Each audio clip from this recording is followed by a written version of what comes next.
ഒരു കാലത്ത് നടനാവാൻ മദ്രാശിയിലേക്ക് വണ്ടി കയറിയവർ അലഞ്ഞും തിരിഞ്ഞും അതിൽ ചിലർ മഹാന്മാരായതും വലിയ ചരിത്രമാണ്. അത് കഴിഞ്ഞും അലഞ്ഞും തിരിഞ്ഞും സിനിമയിലെത്തിയവർ നിരവധിയാണ്. രണ്ട് യുവനടന്മാർ നടന്മാരായ കഥ പറയുന്നത്. സിജു വിൽസൺ നിവിനെയും കൂട്ടി ആലുവയിൽ ലോഹിദാസിന്റെ വീട്ടിൽ അവസരം ചോദിച്ചു പോയതും അദ്ദേഹം കൈമലർത്തിയതും, സിനിമയിൽ മുഖം കാണിക്കുക എന്ന ലക്ഷ്യം മാത്രം ഉള്ളിൽ വെച്ച് ജീവിച്ചതും ശേഷം നടനായതും തുറന്നു പറയുന്നത് ആലുവ മണപ്പുറത്തിരുന്ന്. നിവിൻ പോളി, അൽഫോൺസ് പുത്രൻ, സിജു എന്നിവർ അന്ന് കണ്ട സ്വപ്നം ഇന്ന് യാഥാർത്ഥ്യമായിരിക്കുകയാണ്. ചെറുതായൊന്നുമല്ല, വലുതായി. മലർവാടി ആർട്സ് ക്ലബിലേക്കുള്ള പരസ്യം കണ്ട് ഓഡീഷന് വന്നപ്പോൾ നിവിൻ ഒരു നടനായി. സിജുവും മുഖം കാണിച്ചു.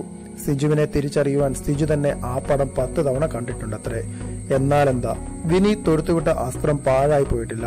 കുറച്ചൊന്നുമല്ല, വെള്ളിത്തിരയിൽ തല കാണിക്കുവാൻ രണ്ടുപേരും നടന്നത് 12 വർഷമാണ്.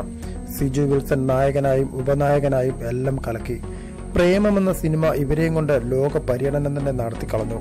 പ്രണവ് മോഹൻലാൽ ചിത്രത്തിൽ സിജു ചെകിടൻ വില്ലൻ വേഷം കെട്ടി. എല്ലാ റോളുകളും ഈ നടന്മാർ തകർപ്പനാക്കുന്നു. കൂടുതൽ വാർത്തകൾക്കും വിശേഷങ്ങൾക്കും ഈ ചാനൽ ഇന്ന് തന്നെ സബ്സ്ക്രൈബ് ചെയ്യുക.